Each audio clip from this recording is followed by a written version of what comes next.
दोस्तों अक्सर ऐसा होता है कि हमारे पास गुरु का ज्ञान तो है, हम बहुत सारी स्पिरिचुअल प्रैक्टिसेस को फॉलो तो कर रहे हैं, लेकिन फिर भी हमें कोई अनुभव नहीं होता। जिन्होंने हमारे साथ स्पिरिचुअल प्रैक्टिसेस शुरू करी थी उनको तो बहुत से अनुभव होते हैं, पर हमारे साथ वैसा कुछ नहीं होता। हम अभी भी अंदर से ऐसा महसूस करते हैं जैसे कुछ बंधन है, कोई कमी सी रह गई है। और अगर आपके साथ भी ऐसा होता है तो आज के इस वीडियो में मैं आपको उनके कारण बताने जा रहा हूं। इसलिए इस वीडियो को ध्यान से अंत तक देखें और जो बातें मैं बताने जा रहा हूं इनको समझने की कोशिश करें।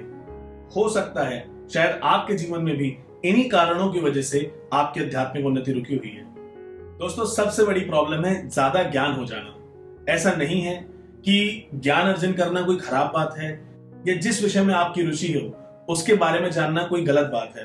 पर मान लीजिए आपका इंटरेस्ट मेडिटेशन में है, आपने कोई बुक बाय करी, आपने उस बुक को कंप्लीटली पढ़ा, अब आपको थोड़ी सी नॉलेज हुई, इसके बाद जो भी बुक में बातें बताई गई थी उनको आपने सच मान लिया। क्या आपने बुक में बताई गई बातों पे इंप्लीमेंटेशन किया? क्या आपने ऐसा महसूस किया? नहीं। बहुत बार ऐसा होता है, हम कई दोस्तों के साथ उठते बैठते हैं, बहुत सारे नॉलेजेबल लोग हमारे आसपास होते हैं और हम जितनी भी बातें सुनते हैं उन सबको मान लेते हैं। दोस्तों आज का सबसे पहला मेरा सूत्र है, मानो नहीं जानो। दोस्तों पर्सनली मैं ऐसा बिलीव करता हूं कि spirituality is all about experiences. इसलिए आप जो कुछ भी सुन रहे हैं उस पे अंधा अनुसरण करने से अच्छा है कि आप उसे एक बार आजमा के जरूर देखें। हाँ, बहुत सी चीजें ऐसी होती हैं जिनको आजमाना थोड़ा कठिन होता है, पर एग्जाम्पल के तौर पे ऐसी बहुत सी बातें जो आपने सिर्फ मान ली हैं। जैसे हम सभी ने बचपन से माना हुआ है कि ईश्वर के दो स्वरूप हैं, एक साकार एक निराकार। पर क्या आपने इस चीज को अनुभव किया है? बहुत से लोग ऐसा मानते हैं कि मंत्रों में सबसे बड़ा मंत्र ओम है, हालांकि ये सच भी है, पर क्या आपने ऐसा महसूस किया है? कभी आपने सिर्फ ओम का उच्चारण करके उसकी वाइब्रेशन को महसूस करने की कोशिश करी है? अगर नहीं तो पहले वो करें, क्योंकि जब तक आप अपने अनुभव के आधार पे किसी भी ज्ञान को समझ नहीं लेते तब तक किसी भी प्रकार का ज्ञान आपके लिए फायदेमंद नहीं है। रीजन नंबर 2, दोस्तों बहुत बार हम ये गलती करते हैं कि हम क्लोज एंडेड क्वेश्चन पूछने लगते हैं। हम अपने गुरु के पास तो जाते हैं और कंफ्यूजन भी होती है, लेकिन हम ओपन एंडेड क्वेश्चन नहीं पूछते। यानी जो भी ज्ञान हमने हासिल किया है, जो कुछ भी हमने पढ़ा है, समझा है, सुना है, हम उसके आधार पे कुछ नॉलेज बेस बना लेते हैं और उनको अपने गुरु तक जाके सिर्फ ये जानने की कोशिश करते हैं कि क्या वह भी इसको सही मानते हैं या नहीं। दोस्तों एक्चुअल में आप अपने प्रश्नों का उत्तर नहीं पूछते हैं, आप सिर्फ ये कंफर्म करना चाहते हैं कि जो बातें आपको अच्छी लग रही हैं क्या वो आपके गुरु के हिसाब से भी सही हैं। मैं आपको एग्जांपल देके समझाता हूं। बहुत से लोग मेरे पास आते हैं और वो प्रश्न करते हैं कि क्या चांदी की कटोरी में पानी रख के रात में ऐसा करने से ऐसा हो जाएगा, या क्या मुझे गुमेत पहन लेना चाहिए, क्या मैं ये मंत्र जप कर लूं, क्या मैं वो अनुष्ठान कर लूं। दोस्तों ये तो प्रश्न ही गलत है, क्योंकि आप सिर्फ यह कंफर्म करना चाह रहे हैं कि जो कुछ भी आपको सही लगता है क्या वो सेफ है, और जिस व्यक्ति को भी आप अपना गुरु मानते हैं या जिसको आप समझते हैं कि वो आपसे ज्यादा जानकारी रखते हैं, क्या उनके हिसाब से भी वह ठीक है? पहले तो आपको यह पता होना चाहिए कि आप जो भी क्रिया कर रहे हैं, जो भी साधना कर रहे हैं, मेडिटेशन कर रहे हैं, मंत्र जप कर रहे हैं, आखिर वो कर क्यों रहे हैं? आप उससे अपनी कोई प्रॉब्लम सॉल्व करना चाहते हैं, अपनी स्पिरिचुअल एलिवेशन करना चाहते हैं, किसी प्रश्न का उत्तर प्राप्त करना चाहते हैं? क्योंकि प्रश्न आपको इन तीनों के बारे में पूछना है कि आपकी परेशानी क्या है, आखिर वो प्रश्न क्या है। आप अपने गुरु के पास जाइए और यह पूछिए कि आपकी स्पिरिचुअल एलिवेशन कैसे होगी। जो सिद्ध जन होते हैं, जो गुरुजन होते हैं, वो देख के आपकी वाइब्रेशन को समझ जाते हैं। आपके ऑरा को देखने के लिए उन्हें किसी प्रकार के उपकरणों की आवश्यकता नहीं है और वो आपको उसका जल्दी हल बता देंगे। इसीलिए जब भी किसी सिद्ध के पास जाएं, जब भी किसी गुरु के पास जाएं या किसी भी आम आदमी के पास भी जाएं, अगर उससे आप प्रश्न पूछते हैं तो कोशिश करिए कि आप सिर्फ हाँ या ना में उत्तर एक्सपेक्ट ना करें। आप अपनी समस्या लेके जाएं और जो वह कह रहे हैं वो सुनने की कोशिश करें। अगर अच्छी लगे तो उसको अपनाएं, वरना रहने दीजिए। रीजन नंबर 3, दोस्तों अक्सर हम बहुत से बंधन पाल लेते हैं। हमारे दिमाग में मेंटल लेवल पे, कॉन्शियस लेवल पे, सबकॉन्शियस लेवल पे ऐसे बहुत से रिस्ट्रिक्शन होते हैं जो ज्ञान के होने के बावजूद भी आपको रोकते हैं। जैसे कि वेज नॉन वेज खाना चाहिए या नहीं खाना चाहिए, आज गुरुवार है, क्या मुझे सिर धोना चाहिए? आज शनिवार है, क्या मैं काले कपड़े पहनूं? आज के दिन मुझे यह करना चाहिए, नहीं करना चाहिए, वो करना चाहिए, नहीं करना चाहिए। दोस्तों, ये सब रिस्ट्रिक्शंस हैं, ये सब बंधन है।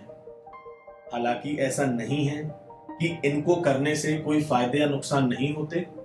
कर्मकांड अपने स्थान पे है, लेकिन अगर आप आध्यात्मिक हैं, अगर आप स्पिरिचुअल एलिवेशन चाहते हैं, तो सबसे पहले ये जितनी भी बातें हैं, इनको अपने दिमाग से निकालिए और मेरी सजेशन है कि इसको एक बार आजमा के देखें। एक सच्चा आध्यात्मिक वो है जो एक्सपेरिमेंट करने में बिलीव करे। आपको कुछ भी सिर्फ सुन के मान लेना नहीं है। दोस्तों, स्पिरिचुअलिटी इतनी डिफिकल्ट है नहीं जितना हमने उसको डिफिकल्ट बना दिया है। It's very simple. अगर कोई चीज आपको लगती है, आपके मन में प्रश्न है कि क्या मुझे नॉनवेज खाना चाहिए या नहीं, आप एक बार खा के देख लीजिए। उसके बाद अपनी बॉडी के रिएक्शंस को देखें, आपके एक्सपीरियंसेस के ऊपर देखें, आप कैसा फील कर रहे हैं। अगर आपको ठीक फील होता है, अगर आपको सही लगता है तो खाइए, नहीं लगता है तो मत खाइए। और अगर ऐसा नहीं करना चाहते हैं तो फिर अपने गुरु की बताई हुई बात या अपने परिवार की जो भी परंपरा है उसको मान लीजिए। फिर उसमें वो रिस्ट्रिक्शन होने की कोई जरूरत है ही नहीं। पर अगर बंधन आ रहा है, रिस्ट्रिक्शन आ रहा है, दिमाग में क्वेश्चन है, तो मेरे हिसाब से एक बार आजमा के जरूर देखिएगा, क्योंकि एक बार अगर आप आजमा लेंगे तो जिंदगी भर वो बंधन दोबारा आपको परेशान नहीं करेगा। रीजन नंबर 4, अक्सर लोगों के मन में प्रश्न आता है कि एक जीवन में हम आखिर कितने गुरु बना सकते हैं। एक गुरु जिसको बचपन में हमारे परिवार ने हमारा गुरु बना दिया था, लेकिन जब हम बड़े हुए तो हमें अंदर से ऐसा लगने लगा कि शायद मेरा रास्ता कुछ और है, मुझे कोई और स्पिरिचुअल प्रैक्टिसेस फॉलो करनी चाहिए और उसके लिए एक गुरु की आवश्यकता है। लेकिन मन में वो डर रहता है, क्योंकि आपको ये नहीं पता कि आप एक से ज्यादा गुरु भी बना सकते हैं। दोस्तों, पर्सनली मुझे ऐसा लगता है कि इंसान के 2 प्रकार के गुरु होते हैं। एक होते हैं हमारे शिक्षा गुरु और एक होते हैं हमारे दीक्षा गुरु। शिक्षा गुरु वो होते हैं जो किसी भी प्रकार की इस जीवन में जीने के लिए जो आपको कोई शिक्षा सिखा सके। जैसे स्कूल में आपके टीचर्स होते हैं, कॉलेज में आपके टीचर्स होते हैं, वह भी हमारे गुरु हैं। मैंने प्राणिक हीलिंग सीखी, मैंने जिन मास्टर से सीखी, वे मेरे गुरु हैं, लेकिन वो मेरे दीक्षा गुरु नहीं है, वे मेरे सदगुरु नहीं है, वे मेरे शिक्षा गुरु हैं। आप जिम में जाते हैं, आपको एक्सरसाइजेस सिखाने वाले जो कोच होते हैं, वो आपके शिक्षा गुरु हैं। उसी प्रकार बहुत से लोग ऐसे हैं जो एस्ट्रोलॉजी सीखते हैं, न्यूमरोलॉजी सीखते हैं, वो और जिनसे आप सीखते हैं वो आपके शिक्षा गुरु हैं। दोस्तों, आप किसी भी स्किल को सीखने के लिए अपने कितने भी शिक्षा गुरु बना सकते हैं, लेकिन जब आपको जीवन में आपके दीक्षा गुरु मिलेंगे उस समय आपको ऑटोमेटिकली पता चल जाएगा। क्योंकि गुरु और शिष्य का संबंध ऐसा होता है कि वो आपकी हर प्रकार की प्यास को बुझा देता है। जब आपके जीवन में आपके सदगुरु आ जाएंगे, उसके बाद अन्य किसी गुरु की आवश्यकता नहीं रह जाएगी और आप उसके बाद खुद और किसी भी गुरु को ढूंढना बंद कर देंगे। और आप जब भी गुरु बनाएं, अपना समय लें, उनके साथ थोड़ा समय बिताएं। उनको परखना तो मुश्किल है और ना ही गुरु को परखना चाहिए, पर आप ये देखने की कोशिश करें कि जो गुरु के अंदर आप ढूंढना चाह रहे हैं क्या आपको मिल रहा है, और अगर मिलता है तो उन्हें सदगुरु मान के चुपचाप उनके बताए हुए रास्तों पे आप चल दीजिए। ज्यादा परेशान होने की आवश्यकता नहीं है। और दोस्तों, लास्ट में प्रॉब्लम नंबर 5, अक्सर लोग अध्यात्म को एक चमत्कार समझ लेते हैं। तंत्र का एक छोटा सा हिस्सा ऐसा है जो जादू टोने, जादूगरी और मैजिक ट्रिक्स इन सब में भी इन्वॉल्व है। और ऐसा होता है कि जब आप स्पिरिचुअलिटी की राह में आगे चलते हैं तो बहुत से लोग आपको मिलते हैं। कोई आपको बताता है कि वो हवा में उड़ने की जैसे उनको अनुभव हो रहे हैं, कोई बताता है कि उनके अंदर सारी लाइट घुस गई है। सबके अपने अपने अलग अलग अनुभव हैं। और जब आपके साथ ऐसा नहीं होता है तो आप परेशान हो जाते हैं। आपके मन में प्रश्न आता है कि जिस भी रास्ते पे आप चल रहे हैं क्या वो रास्ता सही है, क्योंकि आपको तो ऐसे कोई अनुभव होते नहीं है। और इसीलिए ये बात मैं आपको आज स्पष्ट रूप से बताना चाहूंगा कि अगर आप चमत्कार चाहते हैं, अगर आप कोई जादू चाहते हैं, अगर आप चाहते हैं कि आप भी बैठे बैठे किसी के बारे में उसका भूत वर्तमान और भविष्य जान ले, तो आपको कर्म कांड का सहारा लेना चाहिए। आप एस्ट्रोलॉजी सीख सकते हैं, तंत्र की जो निम्न स्तरीय कुछ सिद्धियां होती हैं आप वो कर सकते हैं, क्योंकि अध्यात्मिक को सिर्फ अपने बारे में जानने की अभिलाषा है। उसे कोई फर्क नहीं पड़ता कि लोग उससे प्रभावित हो ना हो। और दोस्तों, सत्य ये है कि जब रिद्धि सिद्धियां आपके पास आती हैं, जब ये शक्तियां आपके पास आती हैं, तो बहुत ही आसानी से आप अध्यात्म के रास्ते से भटक जाते हैं, क्योंकि ये शक्तियां आपको अहंकार दे देती हैं। जब आपको एक्स्ट्रा अमाउंट ऑफ अटेंशन मिलता है, जब लोग जो कुछ समय तक शायद आपका नाम लेते थे, आपको एक मामूली इंसान समझते थे, जब आपकी सिद्धियां या आपकी शक्तियां या आपने उन्हें कुछ ऐसी बात बताई जो शायद उनके लिए सही साबित हुई, उनको उससे कुछ फायदा हुआ, तो जब आपको वो सर या गुरुजी बोलने लगते हैं, तब आपके लिए अहंकार में डूब जाना बहुत ही आसान होता है। और यही शक्तियां इंसान के लिए नाश का कारण बनती हैं। इसलिए अगर आप आध्यात्मिक हैं तो इंतजार मत करिए, चमत्कार होगा, डेफिनेटली होगा, सबके साथ होता है, आपके साथ भी होगा। और दोस्तों, समझने वाली बात तो यह है कि अध्यात्म का मतलब है अपने स्वरूप को समझना, जिसको ब्रह्मलीन अवस्था कहते हैं।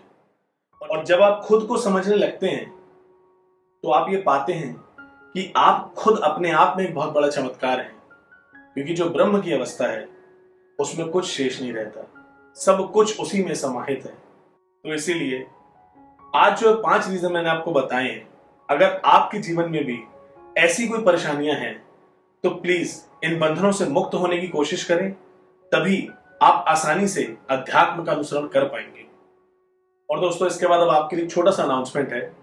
अब से हफ्ते में 2 वीडियोस आया करेंगे। एक वीडियो आएगा वेंसडे को, जो कि सुबह 10 बजे रिलीज होगा, और दूसरा वीडियो संडे के दिन सुबह 10 बजे।